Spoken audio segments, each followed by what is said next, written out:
Unaendelea kuitazama Alasiri hapa ndani ya UTV. Mimi ni Abdallah Kuro, niko na Temaluga Kasuga kwa pamoja kabisa. Kama tulivyokujuza pale mwanzoni, kabla ya kwenda katika mapumziko, tutakuja kujadili kuhusiana na swala muhimu sana leo hii hapa katika Alasiri, na tunajadili kuhusiana na swala zima la nafasi ya mwanamke katika kujenga kizazi chenye maadili. Tunafahamu mwanamke ni mama, mwanamke ni dada, ni shangazi, ni bibi. Hao wote kwa pamoja wana nafasi gani katika kujenga hicho kizazi chenye maadili? Kwa sababu hata mwanamke Tema ndo anakaa kwa kiasi kikubwa na watoto pale nyumbani, yeye ndo mlezi wa familia. Unajua baba inawezekana tu anawezesha taratibu huende, na yeye na kawaida hata mtoto akiwa mzuri wa kwako, ila akiwa mbaya sasa wa mama. Umeshakutana wanawake hapa sasa. Yaani hapa mashambulizi sasa. Mimi sasa nipo lakini huo ndio uhalisia wa maisha ya kisasa tunayoona.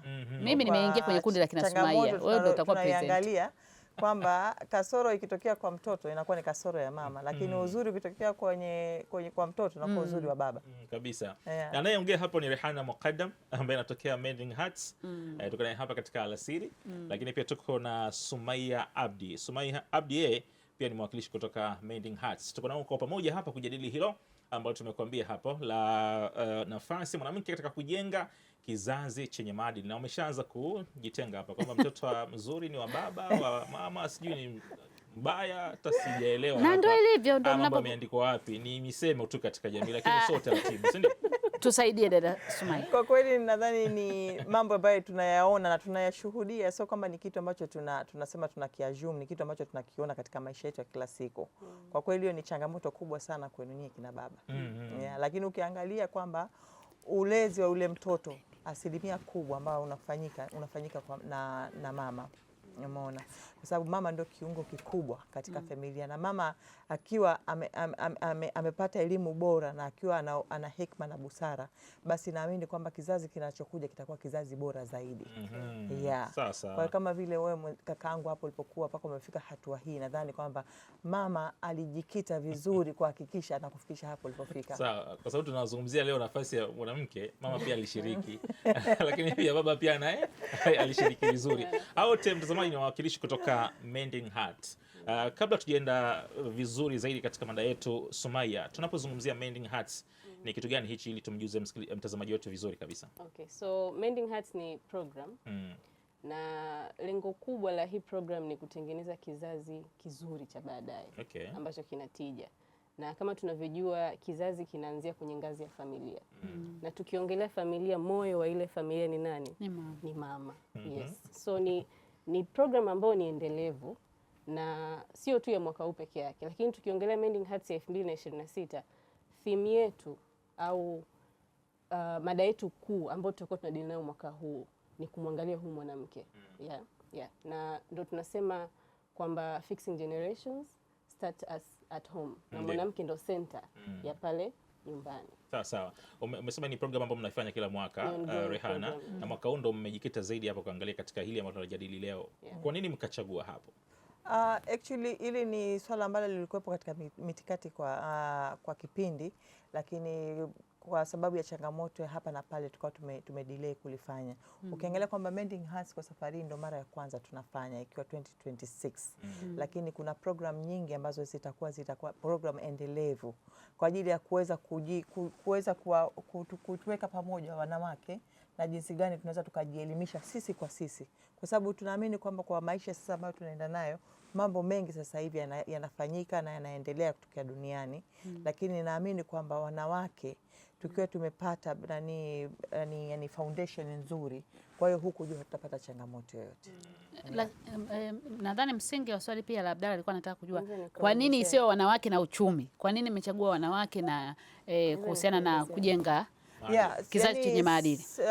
Kweli yani sio kwamba tumesema labda ni wanawake peke yake. Tunapofanya hii event ambayo ni platform, tunaweza tukasema labda ni platform, au tunaweza tukasema kwa neno la Kiswahili kongamano, ambalo itakuwa mada tu only wanawake. Kuna mada zingine mbali ya wanawake, kuna mambo ya utumiaji wa nishati, entrepreneurship, mambo ya social media, usage of social media. Kwa hiyo kuna vitu tofauti ambavyo vimekuwa combine kwenye hilo swala.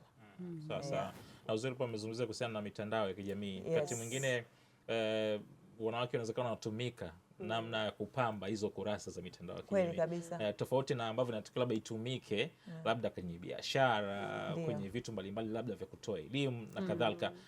Kutukigusia katika hiyo mada ya kwenye upande wa mitandao ya kijamii, kuna gap gani hapo Sumaia ambalo sasa hivi kwenye jamii yetu tunalo, ambalo pengine kupitia hii program ambayo mtakwenda kuifanya hivi karibuni wanawake wataelimishwa sana? Kuna gap gani ambalo mmeliona ambacho mimi naweza nikachangia? Jamii ambayo tunayo sasa hivi ni tofauti na jamii ya nyuma.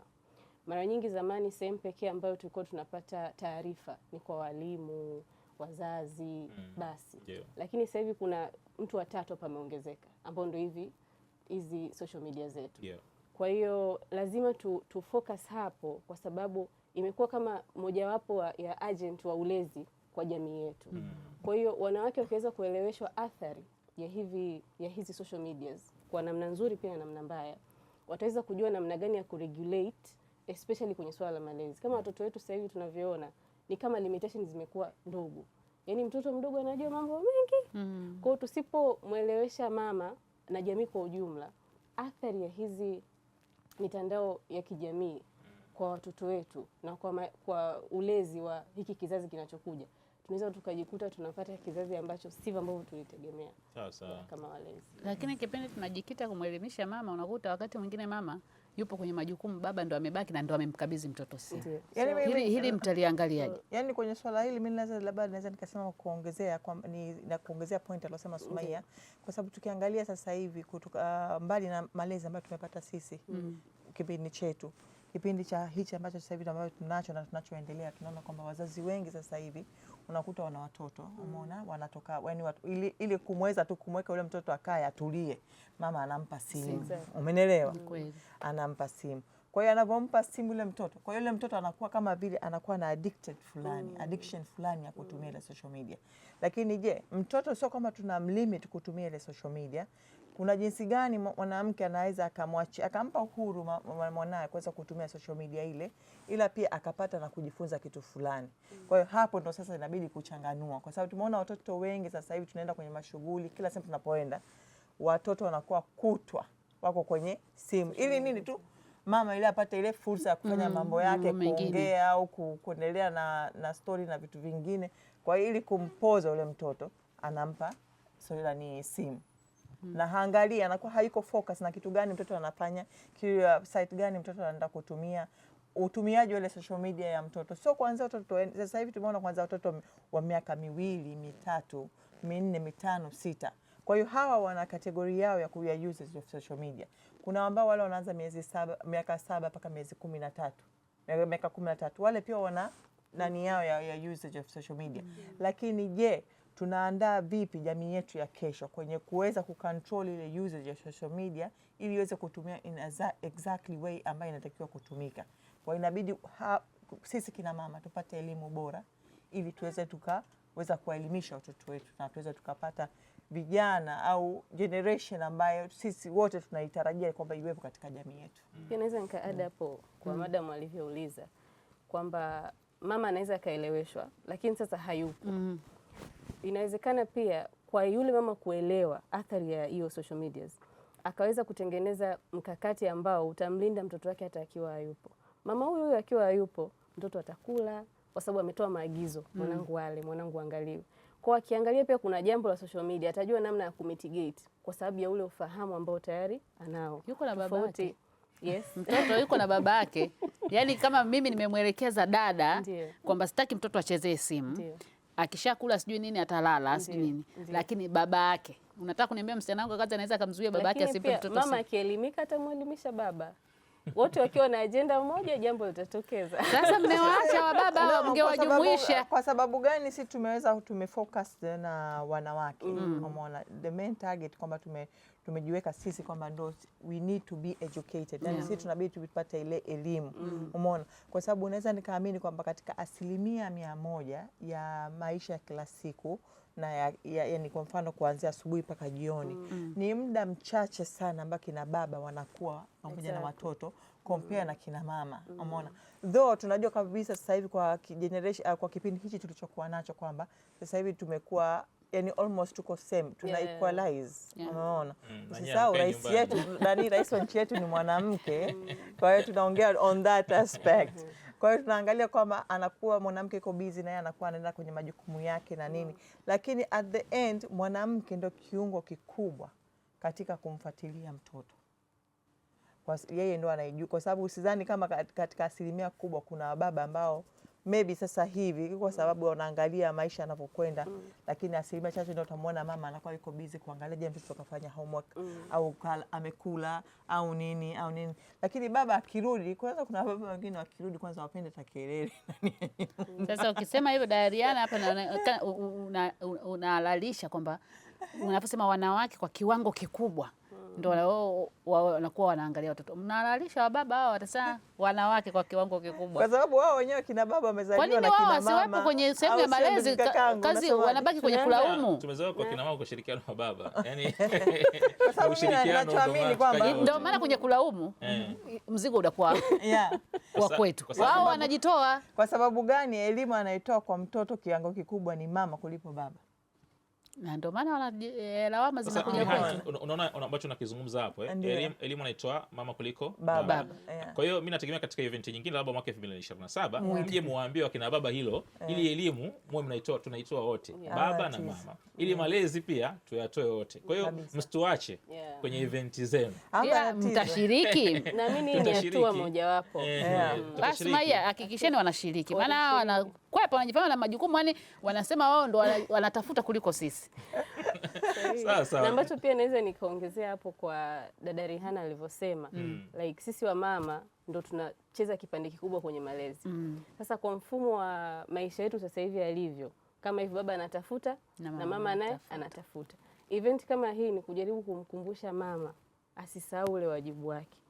Ni nature, hata ukimwangalia kuku akishakuwa na wale watoto, ratiba yake kwa namna inabadilika. Atawapa joto, atawafundisha kula. Yaani kuna sounds atatoa. That tusije tukasahau kama wanawake. Tukajikuta kwamba mtoto especially ule umri wa mwaka 1 mpaka 5 pale, the way tutakavyomlea yule mtoto kwa kiasi kikubwa sana inakuja kudictate namna atakavyokuja kuishi baadaye. Especially afya yake ya akili, namna anavyoamiliana na watu, uwezo wake wa kufanya vitu vikafanikiwa. Kwa hii event ni kukumbusha kina mama, yes tuna majukumu, lakini hili jukumu pia la ulezi wa kizazi tusije tukalisahau. Sawa. Karibu sana kama ni kwanza hapo unajiunga nasi mtazamaji. Tunajadili leo kuhusiana na swala zima la nafasi mwanamke katika kujenga kizazi chenye maadili. Tuko hapa na Sumaya Abdi, mwakilishi kutoka Mending Heart, lakini pia tuko na Rehana Mukaddam ambaye pia ni mwakilishi kutoka Mending Heart. Tunajadili kuhusiana na kuelekea katika hilo tukio ama tamasha ama kongamano ambalo litakuwa linahusisha wakina mama kwa kiasi kikubwa katika swala zima la kuhakikisha kizazi chenye maadili kinakuwepo. Wazungumzaji tutakuwa na kina nani? Kuna wazungumzaji wa hapa ndani na kutoka nje, ama ipoje mfumo wake? Actually kwa wazungumzaji tuna mgeni ambaye mgeni wetu anakuja kutoka California ambaye anaitwa Dr. Haifa Yunus. Dr. Haifa Yunus ni mwanazuoni ambaye amebobea katika mambo ya kuelimisha wanawake na pamoja na dawa kwa lugha ya Kiislamu, naweza nikasema. Yani ndio mgeni wetu mmoja ambaye atakuwa ndo on a international level speakers. Pia tutakuwa tuna speaker wetu wenyewe. Tuna viongozi ambao kweli tunatamani sana kuwaona wakitumia ile platform, umeona, na wakiinteract na wanawake wenzetu katika kukabilisha ili kongamano. Kwa hiyo sio Dr. Haifa peke yake, pia tuna yani dada zetu, mama zetu ambao wako hapa, ambao tumewaweka kwamba tutawaweka kama vile surprise, kwa sababu kuna watu ambao wanawaamini kama their role model. Kwa hiyo watapata fursa kuweza kuwasikia, kwa sababu mada ya Mending Hearts, yani ili kongamano la Mending Hearts litaleta yani litastimulate vitu vingi sana katika jamii, hasa kwa sababu ni kongamano ambalo sasa hivi linaangaliwa na wakina mama wengi, na watu wengi wanatarajia kuweza kufika na kuweza kushuhudia jinsi gani kongamano hilo litakavyoendelea. Na matarajio itafanyika kwa muda gani na wapi, mtuambie ili watu wajiandae. Kuna kiingilio au ni bure? Watu au ujiandae? Nijiandae. Okay. Kujisahau. Kongamano ni Mending Hearts 2026 itafanyika pande zote mbili, itafanyika Zanzibar na Dar es Salaam. Na mwanzo wetu utakuwa ni Zanzibar, ambapo panapo majaliwa Zanzibar patafanyika mwezi wa 8 tarehe 7. Umeona, mpaka sasa hivi tunajua kwamba tutafanyia Madinatul Bahar, lakini kwa sababu unajua jambo lolote linalohusisha viongozi wa ngazi ya juu, hatuwezi tukasema confirm kwa sababu kuna option ambao pia wao wanataka kuipin up. Kwa hiyo maybe tunaweza tukafanya, lakini kama sio itakuwa Madinatul Bahr, but itakuwa Verde.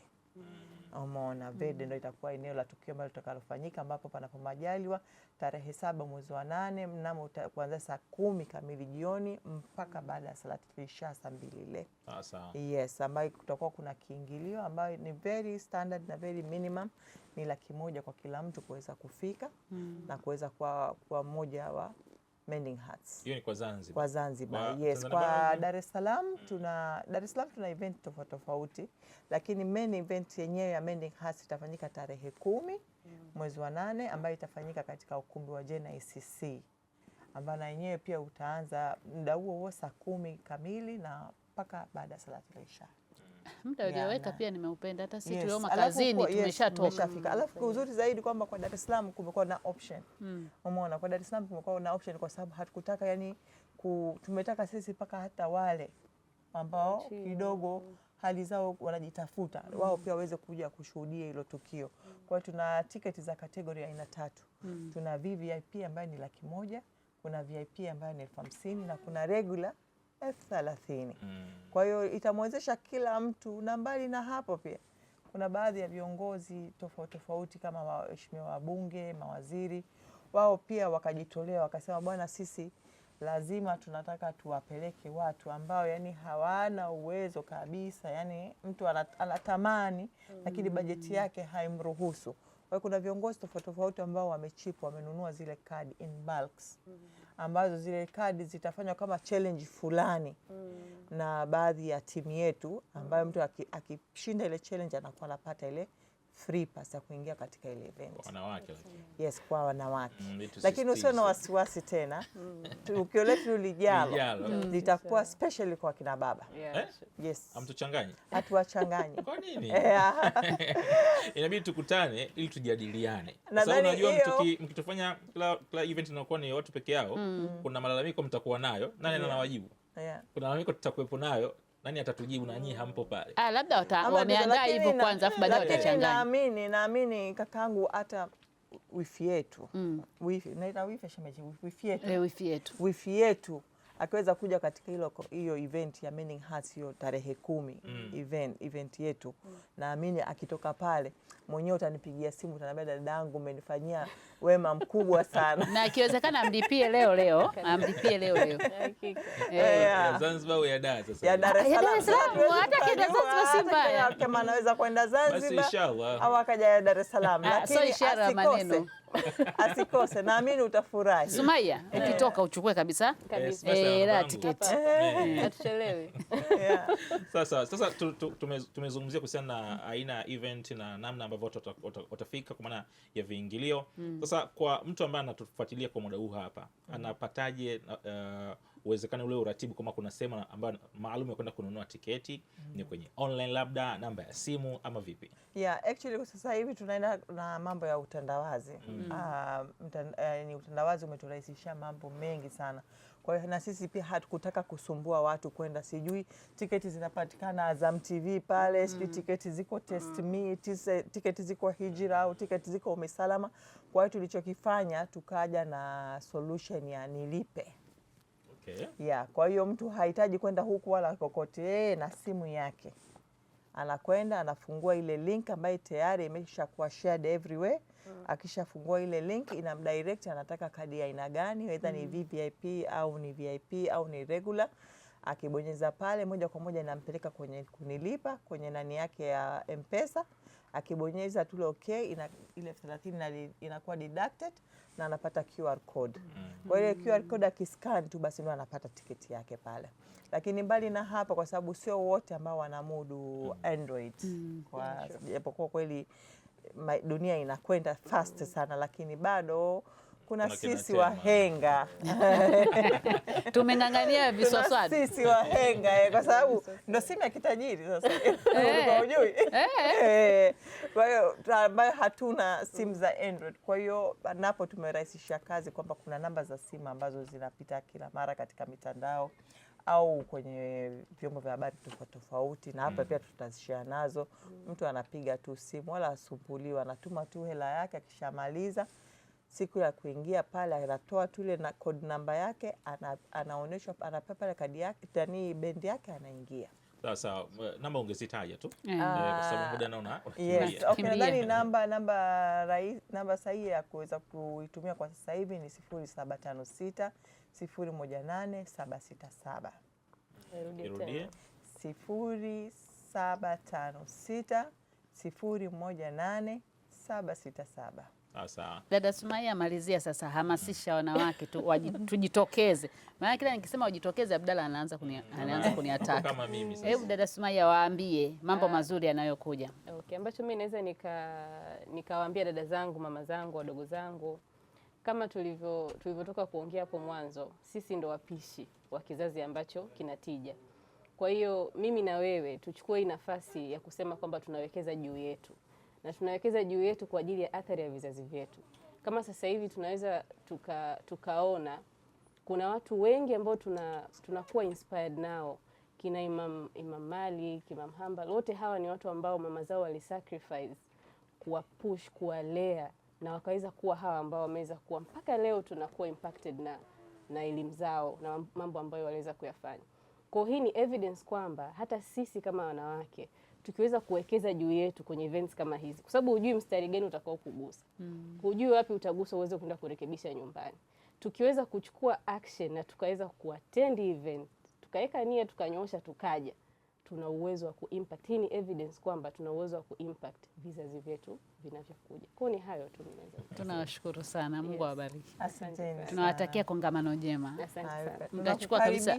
Mimi lazima nitafika, na muda mlioweka nakuwa nimeshatoka. Nitakufuatilia. Utamfuatilia? Nitakufuatilia wewe na nitafuatilia. Nitakuja na wifi. Kakaangu, wifi yangu nitamfuatilia kwa kina za inshallah. Sumaia, mimi nitakuja na wifi. So timu inshallah. Sio timu inshallah. Yani wewe sio inshallah ile ya kusema inshallah. Maana si kama ile tomorrow, kwa sababu tomorrow never comes. Kwa hiyo tusibadilishe inshallah ikawa tena inshallah. Mzungumzaji yule mwanamama kutoka Marekani anaitwa nani? Dr. Haifa Yunus. Kwa sababu tumekuwa tukimuona sana. Maana anasema tunamwona kwenye mitandao sasa live. Tuzulu sije kupata pale, lakini basi kama mlivyosema. Lakini kuna kitu kingine ambacho cha muhimu sana ambacho ningependa kushare na wanawake wenzangu ambao sasa hivi wananitazama, ni kwamba mbali na Dr. Haifa Yunus tuna mgeni rasmi. Yani ni mgeni ambaye ametupa nguvu sisi wanawake na ametupa sisi maono ya kuweza kufikiria kiukubwa. Unajua wanawake sisi bwana, tunafika sehemu tunakuwa tuna uoga fulani, lakini tunashukuru tuna ugeni mzito, mgeni ambao yani hata sijui yani nakosa maneno jinsi gani ya kuweka ule ugeni, kwa sababu ugeni wenyewe si ugeni mwingine, ni ugeni wa Mheshimiwa Dr. Samia Suluhu Hassan, Rais wa Jamhuri ya Muungano Tanzania. Mama ambaye ametupa ndoto kubwa na ametuweza kutuheshimisha duniani kote, kwamba leo na sisi tunajisikia. Ndio maana kakaangu nakwambia ni sasa hivi inabidi mkubaliane na matokeo. Rihanna hiyo imeisha. Weka mambo mengine, weka kama surprise. Usimalize uondo hapa.